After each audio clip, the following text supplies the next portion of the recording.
want to know which planet was causing your suffering? How about Earth? Hey everyone, Brantflix here, back with a new Shadowverse 2 video. For today's video, I want to talk about a new deck archetype that Cygames released with this set that might just save free-to-play / low-budget players accessibility to new decks.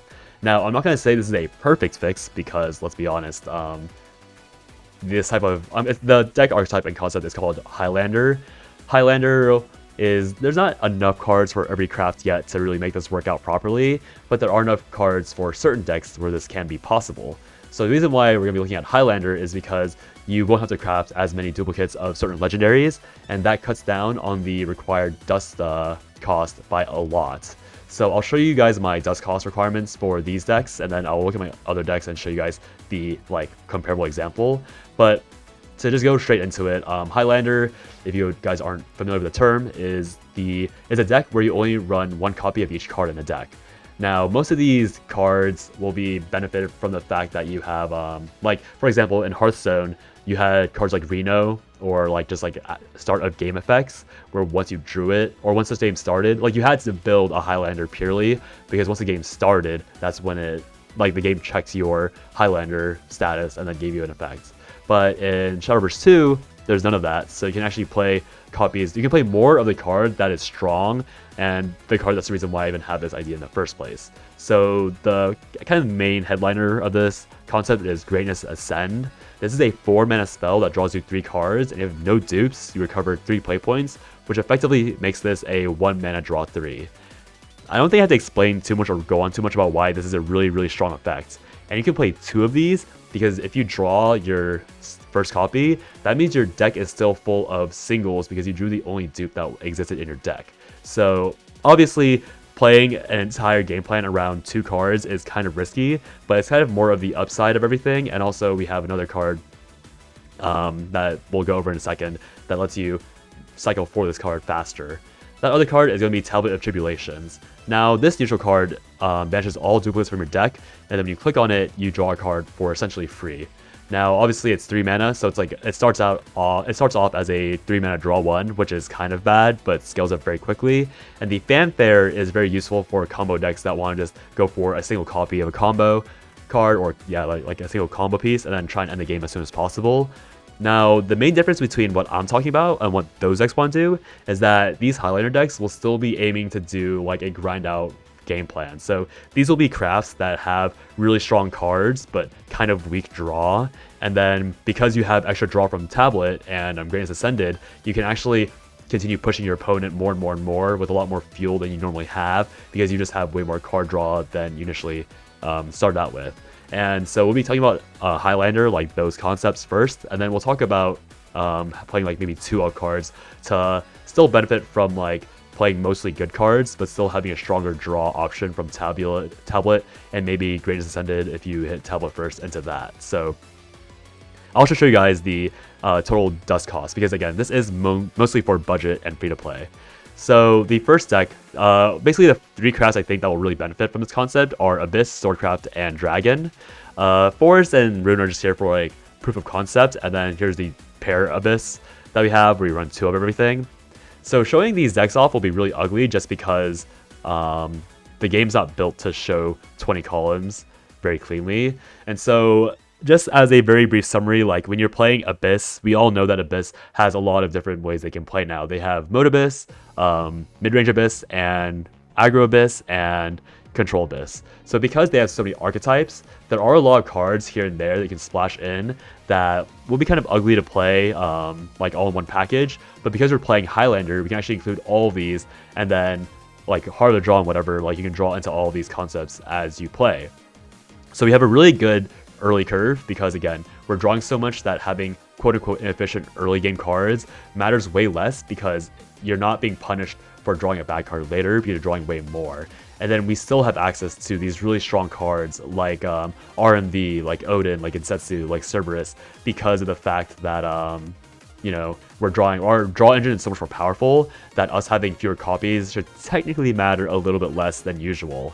And of course, this still might bite you in the butt, not drawing these cards on time. But this is again a budget way of playing, and if you're somebody like that doesn't have much dust, you can only do so much with the dust you have, right?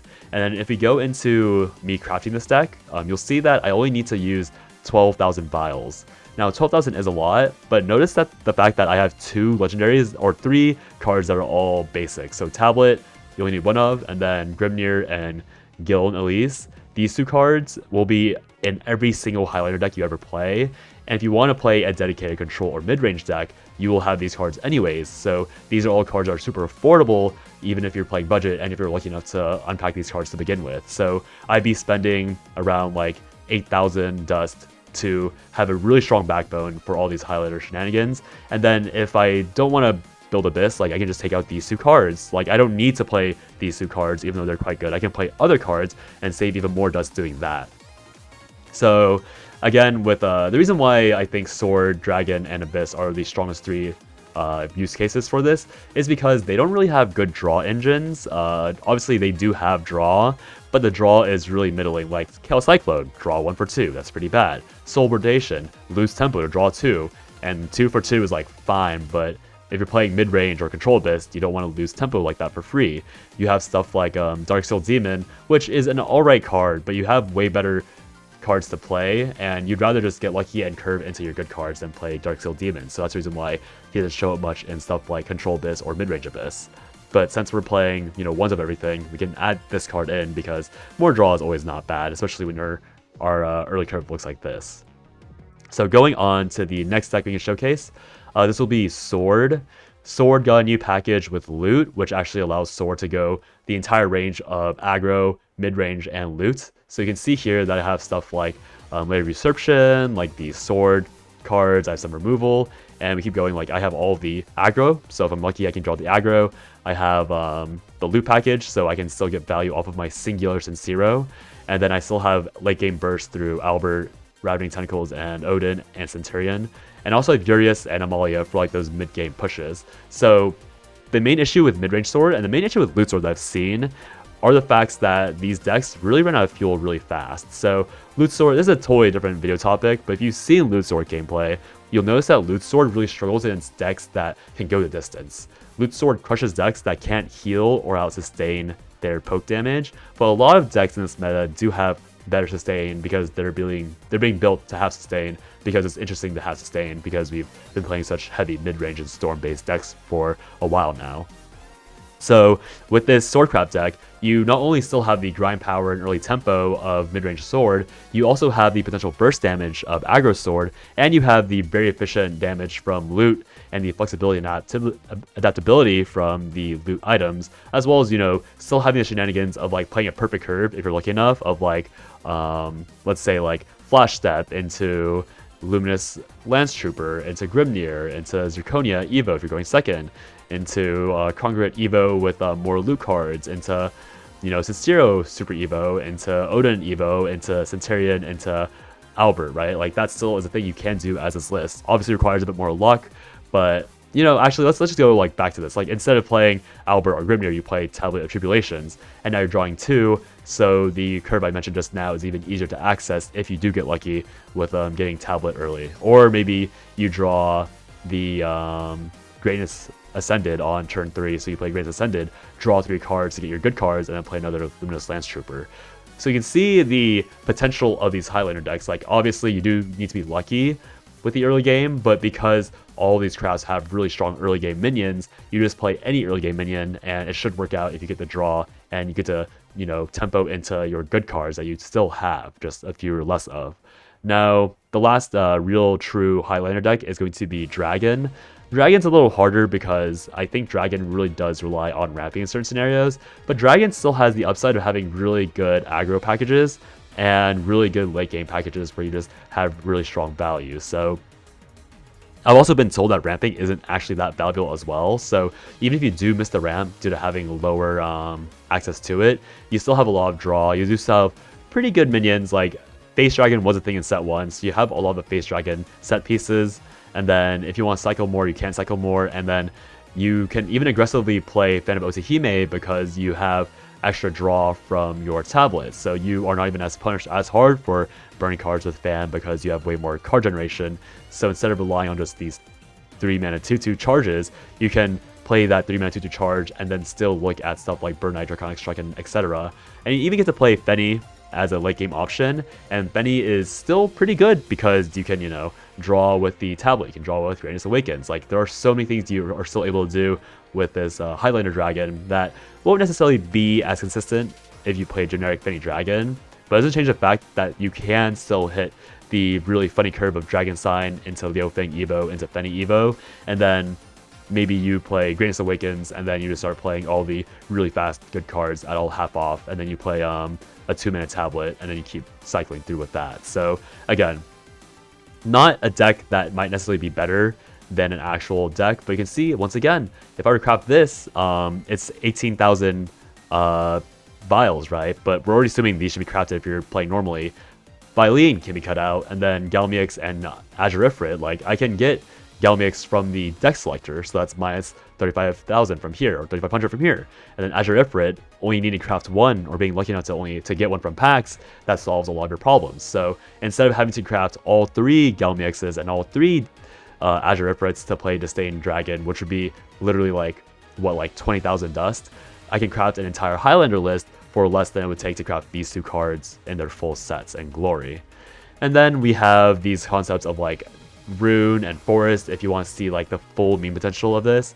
Again, not as good, but it just goes to show that this is more of like a proof of concept again, that like, because we're on set 3, there are a lot of good cards now, or like playable cards in each craft, and this will only become more and more true as you go on with the set releases. Like, you will be able to play more interesting cards because of the fact that they're going to drop more good cards into the sets in the future. So we see here, we have this like zombie mishmash of control, mid-range, and combo forest crafts, where you have the potential of having Roach, and then if you manage to play God with Staff early, and then you can have the option of Carbuncle Roach with Cairn, if you high roll to that, or you can grind your opponent out and play the very funny Izudia combo in the end, or you can opt to control your opponent with Cruel, Door of Amalgamation, and Supplicant, because all of these forest archetypes do work together very well.